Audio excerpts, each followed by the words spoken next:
Greetings, sir and sirettes, and welcome back to Banished with me, Lathrix, and of course, welcome back to Trident Village, our most recent venture into our expansion of Latsburg.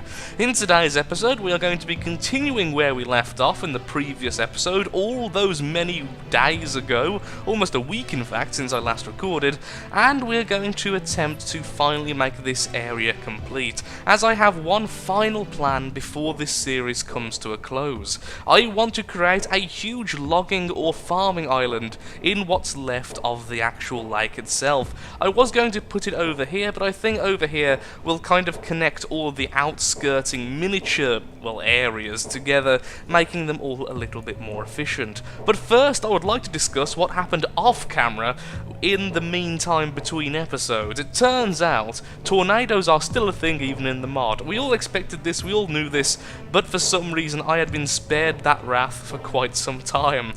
Until recently. A tornado tore through this area, destroying a lot of the stuff you see in front of you, which I simply repaired, and killing over 400 people. This was not ideal, as well my population completely crippled, and it was the slowest repopulation effort I had ever seen. It took literally hours of just letting the simulation run, constantly putting people back in the food supply, then the tools, then there was a minor tool issue because I didn't have enough miners. It wasn't a very nice thing to watch or see, so although I did actually record an episode of that, I decided it was best to leave it into the dark recesses of my mind and never speak about it again. Until now, but then never again after that. But yeah, today, finishing off Trident Village, and I want to make this area a little bit more efficient, as what I've noticed is, most of the gatherers' huts, the herbalists, the hunting cabins, and most importantly, the foresters' lodges are very inefficient here, because of course there's nowhere nearby to get food and supplies from, so I constantly see people walking around the major areas. So that's going to change today. We're going to be adding a central market along with a few other of the stalls, I think they're called, the smaller markets. What are they called? If I were a thing, what would I be called? Yeah, they are the stalls and the carts. We'll be adding those around here, and a few more houses, just so people can actually work here more efficiently. We haven't put down as many houses as I first thought, so hopefully this area will, do a bit better than it is currently, which is absolutely terrible. So to start off with, we're actually going to do something a little bit different, and we're going to once again add a new dense orchard, as I added a dense orchard a while back, but simply wasn't too happy with its placement. Now we're going to take up this whole space. We're going to be quite inefficient with this. I understand the sizes and everything will, do matter a lot when it comes to orchards, but I would rather just have one super orchard here, honestly. A 30 by 30, there we go. That will house so many trees and have so many jobs. It will allow us to have a lot more houses around here and be quite efficient that way. So I'm going to allow the simulation to run once more. We're currently building one more blacksmith, which I'll just stop him working there. We'll allow the simulation to run once more. We are currently losing population. There we go, slowly going down after our recent peak after the rebuilding efforts. So I'd like to see where this actually goes down to, as that does cause a little bit of concern as people go out of jobs. And I want to make sure that everything is still staffed after we hit the minimum population. Well, now I'm recording, it's only fair that the diseases and plagues hit our village once more, this time in the form of dysentery, because who doesn't love one of the most disgusting diseases of all time? Oh, please don't go to it. Go to the hospital. I mean, admittedly, you wouldn't get symptoms straight away, but I doubt the game would call it an outbreak until you're, at least symptomatic, I would imagine. That's it, go to hospital, left, no, that's south, no! Yes. No again, yes, that's it, good girl, okay, fantastic. Sadly, of course, we did learn the lesson before that having hospitals next to main roads is a terrible idea, because people walking past very rarely actually get sick, which is kind of terrible, actually. Anyway, ignoring the illness, the marketplace over here is done, and we've placed down the foundation for a few new houses and other such buildings. The market's already filling up, and I instantly noticed our log storage going up a lot faster. So over the course of only a couple of in-game months, the log storage is going way faster than before. A few more buildings have been finished over here, nothing amazing, and we are continuing, although our population, of course, is continuing to decline. So going back to food. There we go. Continuing to decline. Eventually we'll hit a point where the village self-regulates, with people dying off from a house, then the youngsters, who are now adults from other houses, going into that house, making their own family, and you get the idea, and the cycle continues. But that is a fair bit away. I'd imagine we're probably going to lose a good 300, if not more people, before that actually happens.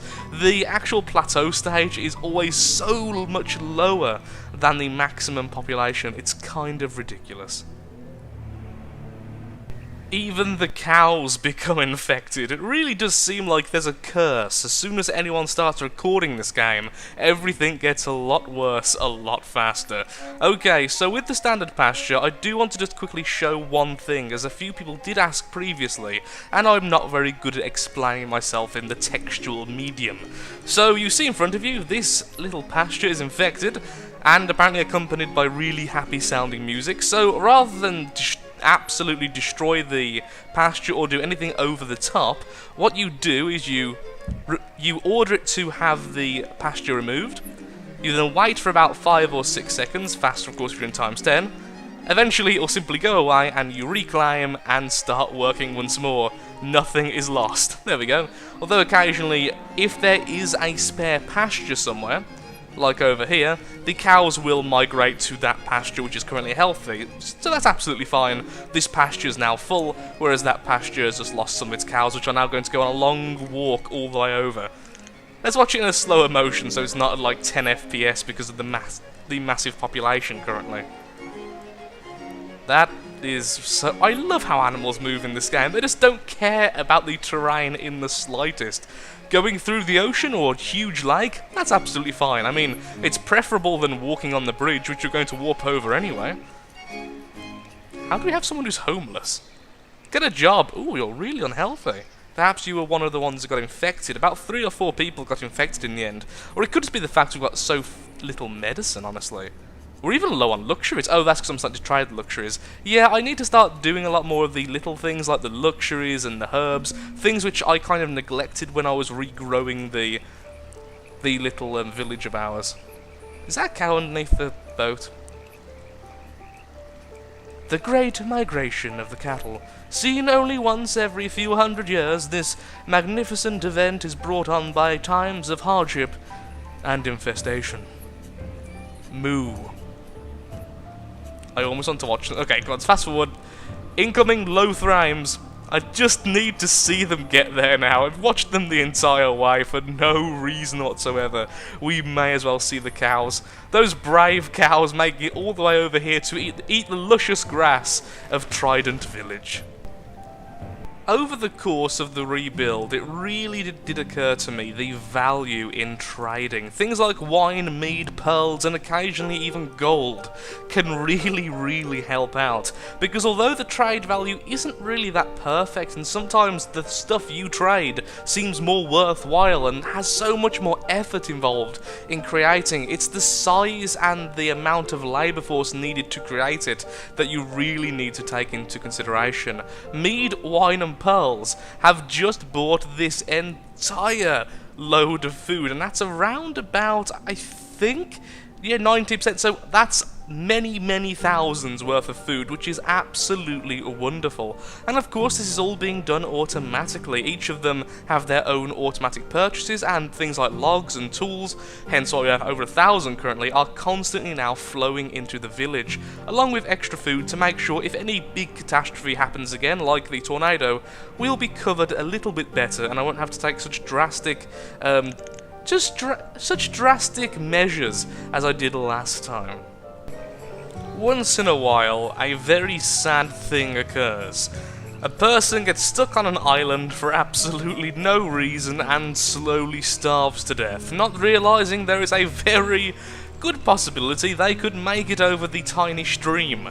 Even worse so, occasionally that person gives birth whilst on the island, and apparently we have a 0-year-old child with the mother currently on the island. That's really dark and really horrible. Thanks, Banished AI. Well, our population is starting to increase once more. According to the graphs, we did hit a very subtle plateau for a very short amount of time. But of course, it's really hard to figure out how large our population will be in the future when I'm still expanding in so many places. Trident Village is still having houses built over here in the forested area. 5 more houses have been built since the last clip, and there are houses everywhere being either rebuilt or built in every nook and cranny of the village. So right now, it's so difficult to actually figure out what we're going to look like in the future in terms of our population number. Most likely what I'll be trying to do now is stopping the flow of new jobs, stopping many more industrial things, more farms, more everything else, and just focusing on more houses and a slower progression into more people for the village. This way I can simply allow the simulation to run after the video's over and try and figure out where we will be. It's quite a weird thing to do, but honestly this is why a much slower expansion style is a lot smarter, as it's easier to tell just where you are in terms of how many people you're going to have, how many jobs will actually be taken, how much space you need for them. I mean, look at all these farms currently not being used, and just all sorts of stuff like that. A lot of economics which I'm not really used to, but still the important thing is I'm having fun and slowly growing out. Well, as our population continues to slowly grow with the labourers dying off and lots of new children being made, sadly causing a load of students to be kind of accumulating at the moment, let's get started on the island, because just look how much space is being wasted currently. So one big problem with the tool is that you do have to keep doing this every time, or else this just sort of stays here. Now, I do have one idea which I think I will be doing, and that's rather than trying to make it look natural, I'm going to try to make it look as artificial and created as possible. It certainly seems like a decent thing to do, and maybe it will even work, who knows? Perhaps it will look beautiful, perhaps it will look absolutely devastatingly bad.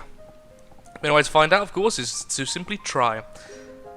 That's weird, they kind of link into each other.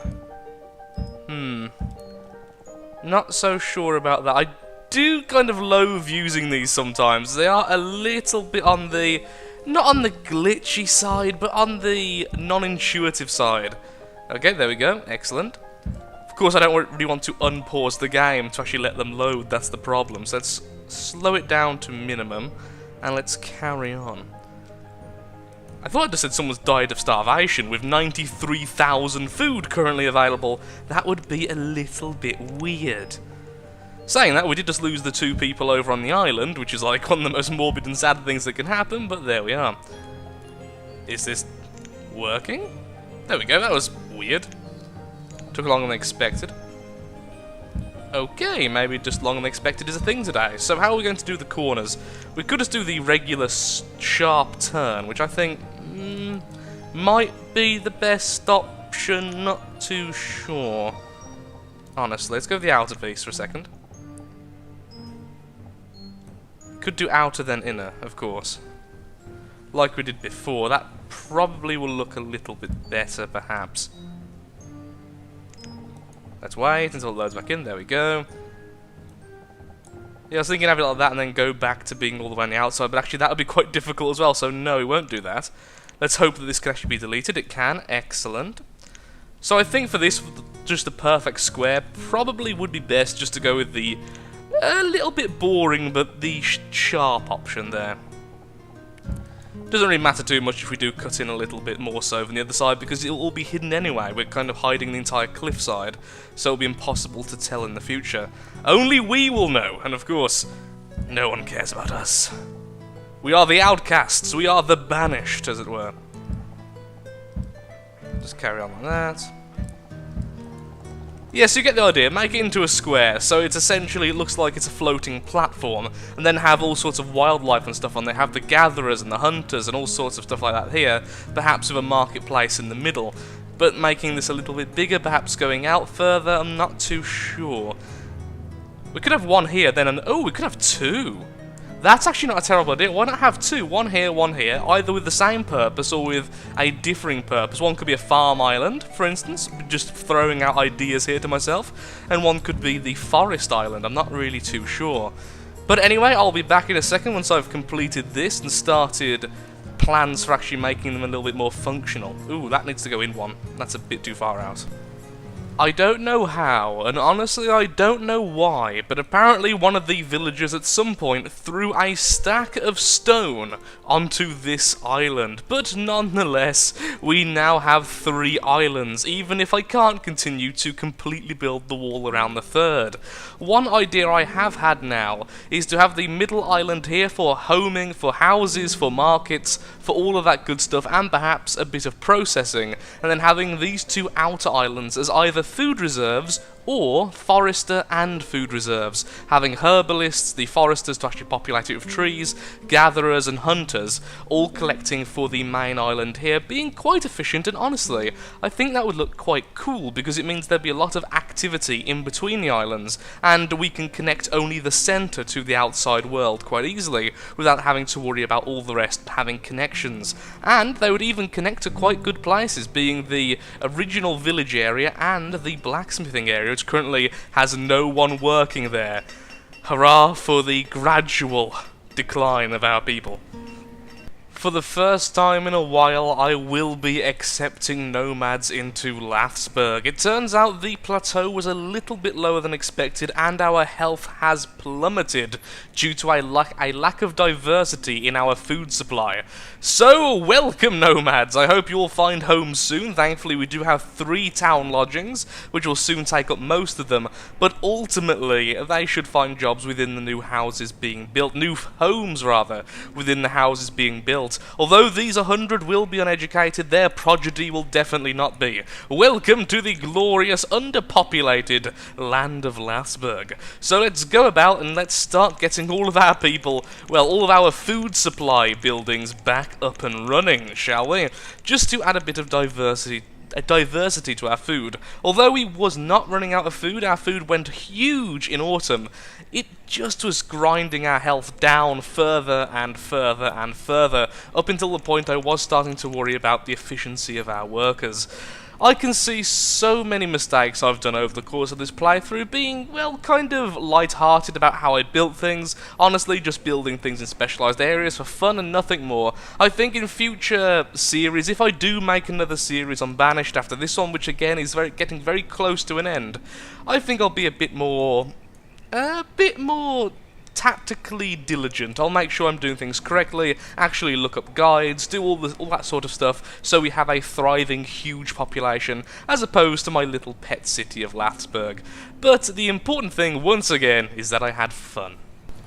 On the one hand, our health is finally increasing, we have more people to actually do the work, and our population overall is finally on a very steep incline. So soon it will increase to a level where everything is being worked before declining to a higher plateau. It turns out, over the course of this episode, I've built a grand total of 20 new homes. That is a lot of space for a lot of new people. On the other hand, things are on fire, and I also went through 2 more diseases. I had smallpox, and we had the measles. The smallpox coming, killing quite a few, then going away, and the measles lingering for a full season cycle. Not really killing many people, but ultimately being a bit of a hindrance. Currently, we actually do need to rebuild this hunting blind. We have capped out our hunters, so of course let's take away one of those. In fact, what we really should do is take away a lot of the hunters for labourers and other such things. If we have a quick look here, as you can see in our population graph, even before the nomads were here, it had finally plateaued, but now it's increasing massively. If we look at food, as you can see as well, since we've started sorting stuff out, every year now it's going to increase and increase and increase, and everything is better. Well, everything's going okay, it seems. Everything's kind of slowly increasing. I think the tornado just slowed down everything so much and kind of unraveled all of the major problems, such as the having no charcoal thing. I'm starting to think that the stacks burners are less good than I actually give them credit for, because I've never had so much issue when it comes to distributing and creating fuel as I have with charcoal. So I am going back to a bit of firewood now to see just how that does in comparison. Huzzah! Things are finally looking up for Latsburg. The bridges are finished to connect these two islands, and soon they shall also be finished between these. We have the dense orchard now active. It's been there for a full season cycle, so only a few more season cycles will remain until this is producing a ridiculous amount of food. And the little area over here is coming along nicely. In addition to all this, our populace is continuing to increase, and thus everything is finally getting back on track. I have blacksmiths once more, I have miners, everyone is going back to work, and the next plateau of population will be much higher than the last. Although this has been quite a difficult episode, it's been a long drawn out one in which I've had to watch a lot of nothing happen for quite some time. I think we're now safely back on track, and in the future, Latsburg is looking ever so bright. Eventually, of course, there'll be houses around here, there'll be stalls, this area here will be populated as well, thus increasing our maximum population after it plateaus again. Let's quickly go here, there we are. And, well, yeah, everything's just looking good, although by the looks of it, we may have actually hit a single plateau now, although saying that, houses are still being built, so that won't stay there for very long. Regardless, thank you so much for watching, Sir and Sirette. If you have enjoyed the episode, then of course, likes, favourites, shares, comments, all that good stuff helps out me, helps out the channel, and most importantly, shows that Banished is a series you wish to see continued in the future. I will say this, however, we are nearing the end. As soon as Latsburg is back on track and a bit more sustainable, mostly through just more houses and a little bit more fuel production, it's very, very close. Thank you again for watching, and goodbye.